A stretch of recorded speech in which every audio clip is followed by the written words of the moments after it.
Здравейте отново, мили приятели! Радвам се отново да ви видя в това онлайн пространство и в нашето пътешествие. Дестинация успешен и щастлив живот. Къде точно в етапа на постигане на вашите мечти се намирате? И така, в кой етап от постигане на целите и мечтите се намирате, ще разберем сега в този момент. Нека да разгледаме зоната на комфорта. Къде се намирате в момента? Това, което виждате в центъра, в това балонче, този човек, който е на диванчето, така удобно полегнал, всъщност тя може и да не е много удобна за вас тази зона, напротив, да се измъчвате с работа, която не харесвате, място, което не харесвате, да споделяте в своите лични взаимоотношения и въобще ред неща в личния си живот. Но това са неща, с които вие се чувствате сигурен и знаете, че можете да контролирате. Това се нарича зоната на комфорта. Всъщност, тя може да не е точно толкова комфортна, но вие там можете да манипулирате ситуацията, да я владеете по-скоро, така както вие я разбирате, да бъде под ваш контрол. Следващата зона, когато вие решите да напуснете тази зона, да преследвате своите мечти, да осъществявате цели, които да променят към добро вашия живот, какво се получава? Човека навлиза в зоната на страха, така наречената зона на страха, и тък му направил 2-3 стъпчици, какво прави? Сяда си на пейчицата и си казва: стига толкова, изморих се, дай сега да видим какво да правя, дали да тръгна, дали да не тръгна, направих без това достатъчно. Тук този човек на пейчицата, в зоната на страха, всъщност се влияе много от чуждото мнение. И само чака някой да му каже: бе, къде си тръгнал? Я си се върни и се занимавай с нещата, които до сега си правиш, нищо, че не ти харесва работата, нищо, че този началник е ужасен. Важното е, че нали ти дават пари всеки месец там. Те насякъде са едни и същи и са лоши. Къде си тръгнал ти да преследваш цели мечти? И това му и трябва малко на човека, и хоп, връща се на диванчето, страдайки, мърморейки, оплаквайки се от нерадостното си житие и битие. Точно тук, на тази пейчета, започва да си търси и да си намира извинения. Да, бе, вярно, те нещата така лесно не се получават. Те нещата, ако ставаха толкова лесно, всеки ще да ги прави. Няма да и сега, нещата не са много сигурни, ще опитам следващата или последващата година. Също така, точно тук е и ниската самооценка, която помага на човека пак къде да се върне на диванчето, в нещата, които познава и ситуациите, които може да контролира. Ниската самооценка е къде съм тръгнала. Аз нямам войчо владика. Те нещата се получават само при тия, при които могат да бъдат направени. Имат си някакъв шанс, така живота им излива отгоре някакви събития, които те са си късметли, или пък просто познават много хора, имат много връзки и куп извинения от този род. Обаче, ако човека тук, ако вие тук се вземете в ръце, така да се каже, абстрахирате се от тези чужди влияния и негативни помисли, можете да пристъпите вече в следващата зона, която се нарича зоната на развитие. Точно тук човек вече разбира, че зоната му на комфорт може да бъде и по-широка. Не там, където страда, но му е сигурно. Всъщност, една от вълшебните формули на зоната на комфорта е: по-добре старото лошо, отколкото новото непознато, защото там не знам какво да правя. Веднъж вече разбрали, че те могат да контролират ситуацията и независимо дали им се случват спънки или не, продължават, преодоляват ги и продължават, всъщност разбират, че зоната на комфорта е много по-широка и могат да постигнат много повече неща. Точно тук човека започва да се бори с предизвикателствата и проблемите, преодолявайки ги. Преодолява ги и продължава, преодолява ги и продължава. И точно тук, в тази зона, започва да придобива нови умения, знания и умения.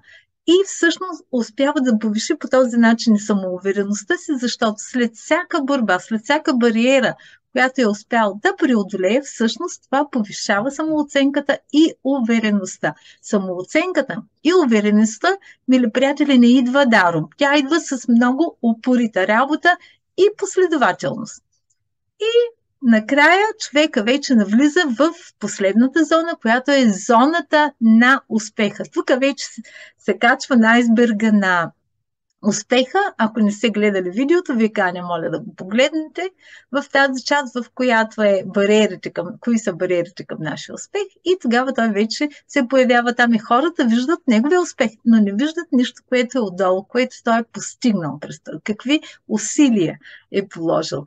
И тук вече, когато преодолее една цел, сбъдне една мечта, какво прави? Не се оставя, не отива на диванчето да се легне да каже, стига толкова успях. И нищо повече няма да прави. Не, напротив, започва да мисли, да си създава нови мечти и да си поставя нови цели за техните достигане, за тяхното достигане. И какво прави? И ги достига. Това всъщност е успеха и успешният човек. И от кого зависи? Нека да видим от кого зависи, да помислим малко. От вас. Единствено и само от вас. И кой е най-подходящия момент? Сега. Веднага да започнете с постигането на вашите цели и мечти. Нека да разгледаме пирамидата на Ебрахам Маслоу. Това всички психолози го изучават в едни от първите си часове, така да се нарече. Най-долната част, най-основната, това са всички наши физиологични потребности, и това са въздух, храна, вода, сън и интимни удоволствия, така да ги наречем. Това са най-базисните изисквания, които има. Но човека, който си е на диванчето, долу-горе, оставя в тази зона, тази база, първата, и най-много за втората, която е сигурността.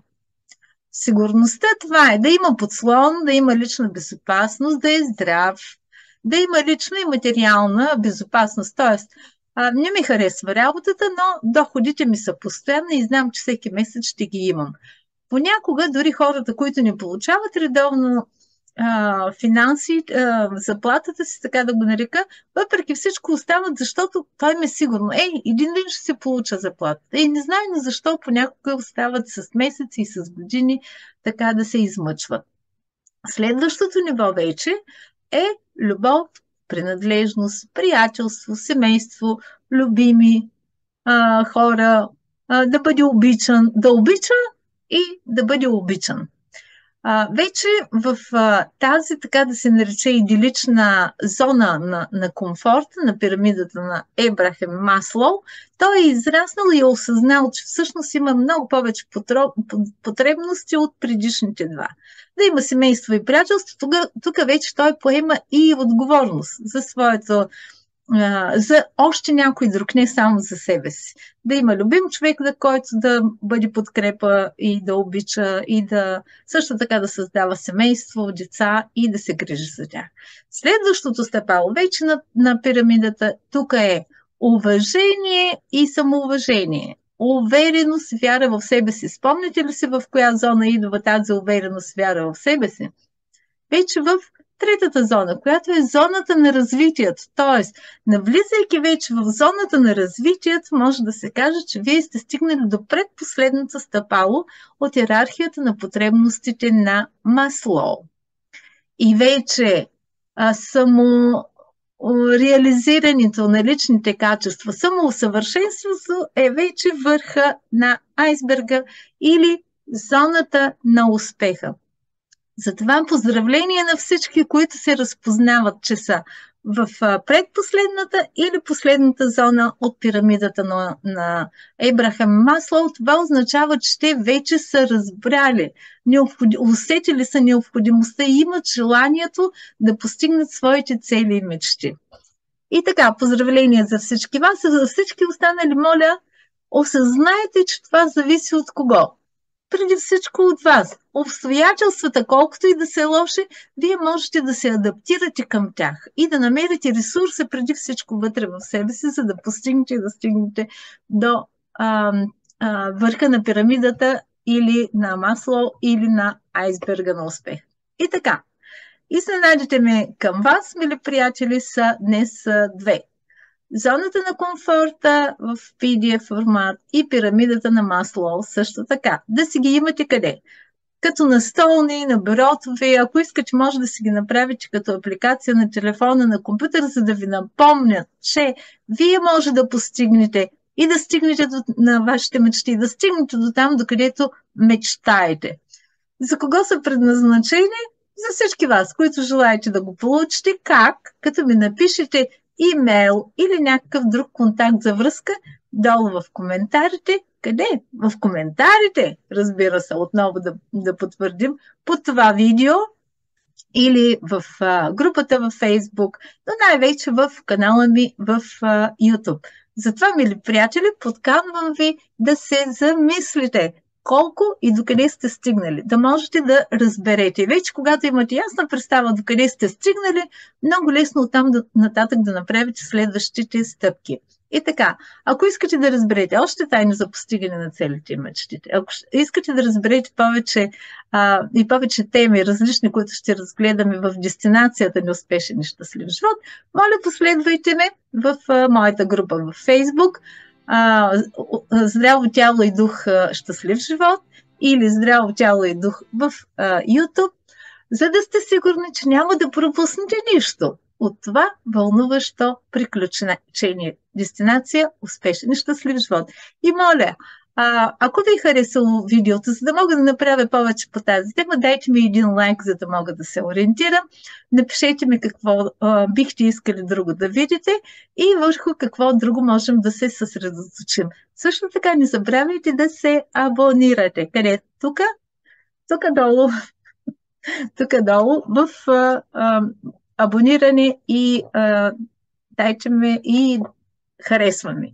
И така, мили приятели, до скоро. Пожелавам ви да бъдете успешни и щастливи, да достигате, да успявате да постигате мечтите си и целите си съответно.